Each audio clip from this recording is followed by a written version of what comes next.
आज हम अम्बेडकर नगर जिले में पहुंच चुके हैं। हमारी मुलाकात राजेश शर्मा जी से हो रही है। शर्मा जी, आपकी पूरी परिचय और क्या संदेश देना चाहते हैं? मैं बाल्यकाल में राष्ट्रीय स्वयंसेवक संघ की शाखाओं से अपना शुरुआत किया और एक मूल शिक्षक से विस्तारक से प्रचारक, फिर अम्बेडकर नगर जिले में संघ के तमाम दायित्वों का संपर्क प्रमुख, भौतिक प्रमुख जैसे दायित्वों का मैंने निर्वहन किया। उसके बाद सहकार भारती में मैं FPO फार्मर प्रोड्यूसर प्रकोष्ठ जो है उत्तर प्रदेश का, उसका प्रमुख रहा।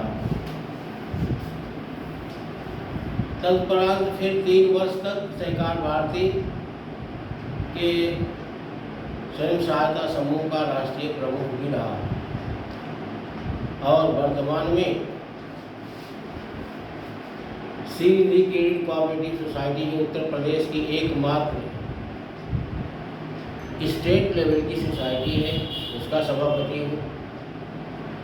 और गरुड़ टूरिज्म जो पर्यटन के क्षेत्र में काम कर रही है, उसका भी सभापति हूँ। एक सोसाइटी चिकित्सा क्षेत्र में भी काम कर रही है, mother and child health cooperative society, उसका निदेशक हूँ।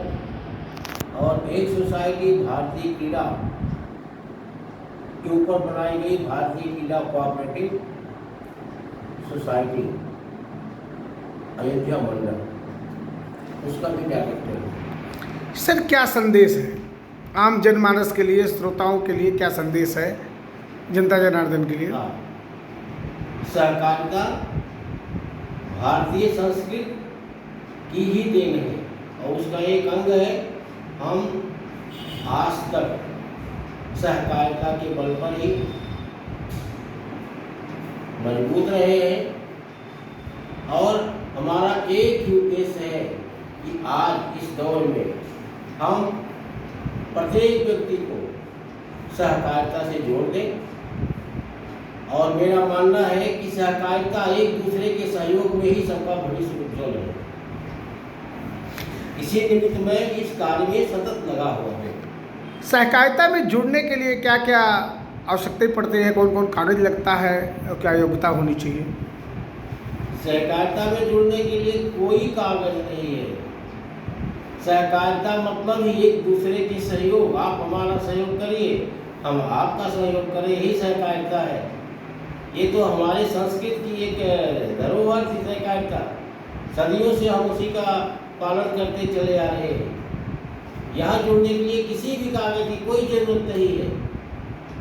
हम ऐसे एक दूसरे के सहयोग से सोसाइटी। आपका इस जिले में कहाँ कहाँ चल रहा है संगठन? कौन कौन से ब्लॉक में? जिले में नहीं, इस जिले में सर, इस जिले में अम्बेडकर नगर। अम्बेडकर नगर में हमारा महिला उपभोक्ता सहकारी समिति अकबरपुर में है और Garud tourism development cooperative society Ambedkar. इसका क्या उद्देश्य है सर? गरुड़ जी का गरुड़ पर्यटन के क्षेत्र में हम लोगों को सस्ता, अच्छा और व्यवस्थित पर्यटन करा सके। उनको हम आवास की सुविधा, उनको हम वाहन की सुविधा हम बेहतर मुहैया करा सके उचित मूल्य पर। यही पर्यटन का उद्देश्य है सोसाइटी का। ग्रामीण स्तरों पे कैसे इसका विस्तार किया जाएगा? जो ग्रामीण अंचल के हैं, जो गांव देहात के लोग हैं, जन जागरूक कैसे किया जाएगा सर? अभी हम लोग एक अभियान ले रहे हैं कि जो लोग अभी तक अयोध्या में भगवान श्री राम जी का दर्शन नहीं कर पाए किन्हीं कारणों से, उनको सप्ताह में एक दिन अयोध्या ले जा करके दर्शन कराना, और वो भी कम से कम किराए में। और यही कल्पना हमारा पूरे देश के अंदर है कि उत्तर प्रदेश सर उत्तर प्रदेश रोडवेज विभाग क्या इसमें कुछ सहयोग कर रही है? ये अभी हम अपनी सोसाइटी के माध्यम से कर रहे हैं। अभी हमने किसी भी ऐसी संस्था से कोई सहयोग नहीं मांगा है। और प्रथम बार श्री राम जन्मभूमि तीर्थ क्षेत्र ने हमको ये सलाह दिया कि आप अयोध्या धाम में आने वाले पर्यटकों की सुविधा के लिए हेल्प डेस्क स्थापित करें और गरुड़ टूरिज्म बोर्ड ने सहर्ष इसको स्वीकार किया और हम अयोध्या के अंदर 5 स्थानों पे अयोध्या कैंट, अयोध्या धाम और नए घाट पर एक पुराने बस स्टैंड पर हम हेल्प डेस्क स्थापित करने जा रहे हैं। उसका जो उद्देश्य है कि लोगों को उचित रेट पर हम गाइड की व्यवस्था कर दें, हम उनको गाड़ी की व्यवस्था कर दें, अगर उनको टेम्पो टैक्सी की जरूरत है उसकी व्यवस्था कर दें, हम उनको सस्ता होटल, होम स्टे जो भी है उनको हम उसकी व्यवस्था करा दें। बहुत बहुत धन्यवाद। न्यूज यूपी 45 पे वार्ता करने के लिए राजेश तिवारी, अम्बेडकर नगर।